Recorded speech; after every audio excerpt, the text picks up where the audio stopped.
Jarod police સ્ટેશનના head constable વતી 70,000ની લાંચ લેતા ઈસમની ધરપકડ કરવામાં આવી। વાઘોડિયા તાલુકાના જરોદ પોલીસ મથકના કોન્સ્ટેબલ વતી લાંચ લેતા એક ઈસમ ઝડપાયો હતો।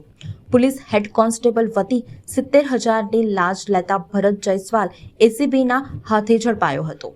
પોલીસ કોન્સ્ટેબલે ચોરીના કેસમાં આરોપીનું નામ કાઢવા માંગી હતી લાંચ।